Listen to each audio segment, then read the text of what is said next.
o sniper, né, que é o atirador de elite que atingiu o psicopata, né? Porque parece que é isso mesmo. Ele teve um surto psicótico. Não consta que ele tenha passagens anteriores pela polícia. Parecia o Rambo, né? Parecia o Rambo lá de cima do carro dos bombeiros. Então eu gostaria de anunciar aqui a todo o Brasil que a violência não acabou. Esse foi apenas mais um episódio. E desta vez venceu a sociedade, né? A sociedade ordeira, né? A sociedade que obedece à lei. Essa saiu vitoriosa nesse episódio. É bom a gente estar sempre destacando isso. Eu estou muito impressionado porque desde o momento em que o bandido foi morto ontem, começou um processo de vitimização dele e de explicações. Zé Paulo, surto psicótico, foi um polícia que disse isso. Quer dizer, não se pode afirmar. O que o rapaz disse o tempo todo, segundo o relato das testemunhas, dos reféns, foi que ele queria virar notícia, ele queria virar uma figura importante, entrar para a história. Ele repetiu isso insistentemente, queria entrar para a história. E olha, é bom lembrar também que ele citou o ônibus, o filme, né? Não foi nem o episódio, citou o filme, o ônibus 174, né? Aquela coisa que que eu até falei aqui ontem, né? O cinema brasileiro tem esse cacuete, essa mania, né, de fazer elogios à bandidagem, ao que não presta, e logo depois daquele episódio do ônibus 174 já produziram um filme que circula no mundo inteiro, etc e tal, fez a cabeça desse idiota que acabou querendo ter o mesmo destino, ser tão conhecido, tão celebrizado, tão bajulado como acabou sendo aquele bandido do ônibus 174. Eu ouvi e vi, né, emissoras se referindo ao criminoso de ontem como suspeito. Suspeito! O crime do cara estava sendo transmitido ao vivo pela televisão, a prática do crime, o flagrante do crime. Aliás, essa é uma distorção jornalística, né, Cláudio? Nós incrível, topamos, né, aí com jornais importantes mesmo, quando é o acusado chamado de suspeito. Não se justifica. Não se justifica. O crime do é uma aula errada de jornalismo que se tem. Olha, ficando aqui nos fatos, eu acho que a gente, com o passar do tempo, a gente foi tendo mais fatos, mais informações, e é sobre elas, claro, que a gente tem que se debruçar. E o histórico do menino é de um rapaz, né, um rapaz de 20 anos, eu até achei que ele fosse mais velho, de um rapaz que sofria de um transtorno psicótico grave, né, que não conseguiu ser controlado pela família, não conseguiu ser controlado pelos remédios, pelo tratamento, e acabou colocando a vida de, não só daqueles quase 40 passageiros do ônibus, mas de todo mundo que estava na ponte. A gente falou muito disso aqui, do risco do ônibus ter explodido, né, até por descuido dele ali na brincadeira, na cabeça dele de fazer aquela brincadeira de mau gosto horrorosa, de pendurar gasolina no varal dentro do ônibus. Quer dizer, aquilo tudo podia ter terminado numa enorme tragédia. O meu ponto aqui é dizer que a atuação da polícia, para mim, foi absolutamente técnica, positiva, correta. Mesmo olhando hoje, depois de saber o histórico do garoto, ele tendo as suas razões como é que fala? Razões da faculdade mental íntegras ou não, ele cometeu um crime, ele sequestrou um ônibus, ele colocou vidas em perigo. Então, isso tudo eu não discuto. A minha discussão aqui é aquela comemoração ridícula do Witzel depois, né? É um posicionamento do presidente Bolsonaro confundindo os papéis entre... Não que o rapaz seja vítima, não é isso, mas eu não acho que é hora de ganhar politicamente em cima disso. Eu acho que é hora de parabenizar, sim, a polícia. Foi uma atitude técnica e ponto, né? Até porque no Rio de Janeiro há problemas muito mais graves do que isso. Parar de perguntar às autoridades a opinião delas sobre determinadas coisas.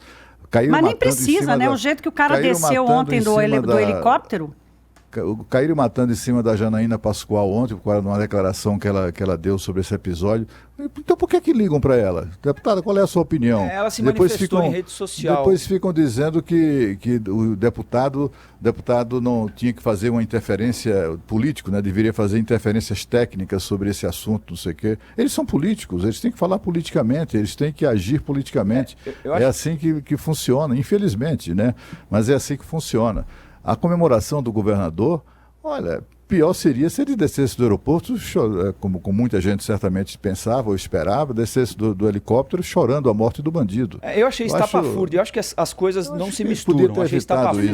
Achei estapafúrdia a comemoração do governador. Acho que tem duas coisas bem distintas que não deveriam ser misturadas, porque a gente corre o risco de cair num populismo aqui, né? Então, todo bandido que for morto pela polícia em qualquer circunstância, um governador se vê autorizado a pousar de helicóptero naquele ambiente e sair comemorando como se fosse, no caso do Wilson Witzel, o Gabigol, né? O atacante do Flamengo ou, enfim, o atacante de qualquer time aí de futebol que acabou de comemorar um gol. Para mim aquilo beira o ridículo, porque é uma autoridade se expondo de maneira ridícula aquilo que aconteceu. Mas é uma questão que deve ser analisada de um ponto de vista sem contaminar o trabalho da polícia, que foi do começo ao fim perfeito. Se tinha uma situação dramática, um bandido, e aí independente das razões, as razões quem tem de entender é a família dele, infelizmente, né? Isso não compete a nós aqui, a família dele, quem quer que seja que vai ter de entender quais foram as razões que levaram aquele bandido a cometer o que cometeu,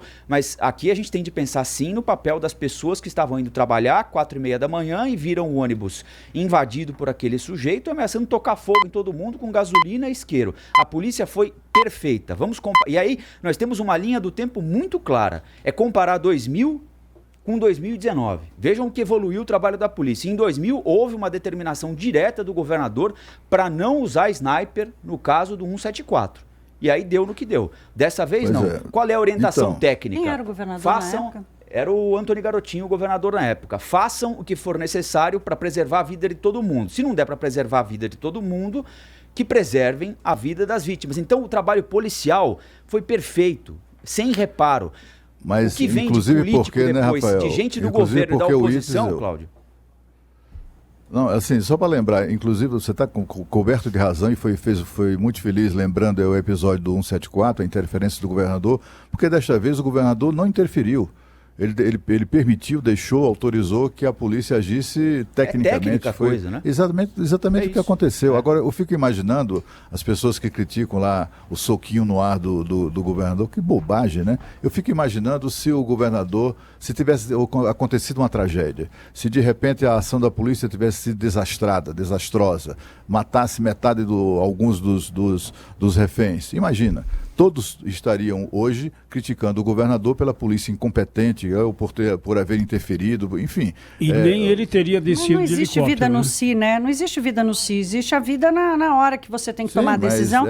Como ele não é encarei a reação do governador. Como ele não é um político moderado, ele não é. Eu encarei a manifestação dele como um desabafo. Porque o desabafo ele faria no gabinete, né, Isso, Paulo? exato. Ele é um, né? Liga pro comandante, faz uma cerimônia hoje no Palácio Guanabara, no Palácio das Laranjeiras. Eu acho que foi importante, Rafael, ele ter ido lá. Não, também acho. Acho que foi importante ele tinha que abraçar o policial ali, porque tinha que ter sido sobriedade. Ele desce com o soquinho no ar e com o secretário de governo filmando com o celular. Tudo bem. Isso aí a gente releva. Agora, ele foi lá e abraçou o policial que estava conduzindo essas investigações. E outra, essa história de premiar o policial também, para mim é importante. Tem muita gente que acha que é só uma questão. Numa carreira que você é tão desvalorizado, que você às vezes é confundido por corrupto. Mas o sniper não pode ser identificado, né, Pedro? Não, o sniper não vai ser, Zé Paulo. O negociador então, o sniper é outro. Você vai premiar como? Com ele de balaclava? Não, a premiação não é só que ninguém sabe quem um evento de reconhecimento, né?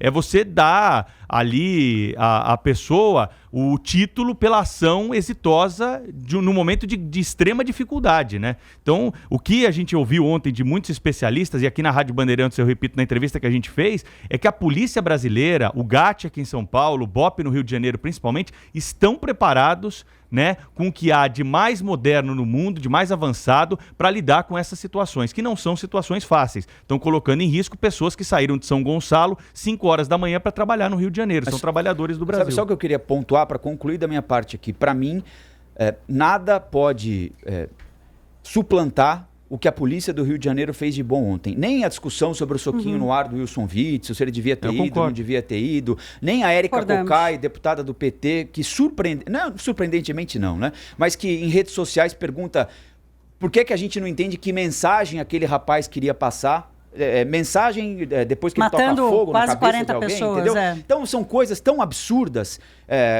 e eu não estou aqui comparando o relato dessa deputada com o que fez o governador. Para mim são coisas bem diferentes, né? O absurdo a que ela conseguiu chegar, a questão de comportamento questionável do governador do Rio de Janeiro. Agora, para mim são coisas distintas e com tamanhos que não devem ser comparados. A discussão política, se devia ter ido ou não devia ter ido, deve socar o ar ou não deve socar o ar, filma ou não filma, não pode obscurecer o trabalho perfeito da Polícia do Rio de Janeiro ontem, desde que a ocorrência começou até que a ocorrência terminou. Hoje a gente podia estar falando aqui de uma vítima morta, de uma professora, de um pai, como eu citei aqui ontem, lembra, Zé Paulo? Acho que o Cláudio Humberto já não estava mais com a gente, mas um pai que está com a mulher grávida em casa, quer dizer, você imagina um cara dentro do ônibus, com gasolina no teto, um doido com isqueiro na mão, e você imaginando a possibilidade de não ver seu filho nascer.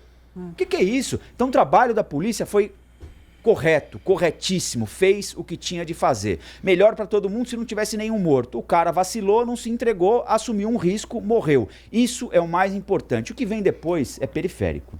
Qualquer fato policial que ocorra, principalmente, né, ultimamente nos Estados Unidos, né, tem uma repercussão imediata aqui no Brasil. Então, da mesma forma, os órgãos internacionais ontem reproduziram muito o que aconteceu no Rio. Em Lisboa, em Roma, em Paris, o mundo todo falaria também, né? No Rio de Janeiro, então, é normal que tenha sido notícia no mundo todo. Mas, repito, que seja notícia a partir do bom trabalho da polícia. Não precisa a gente se perder...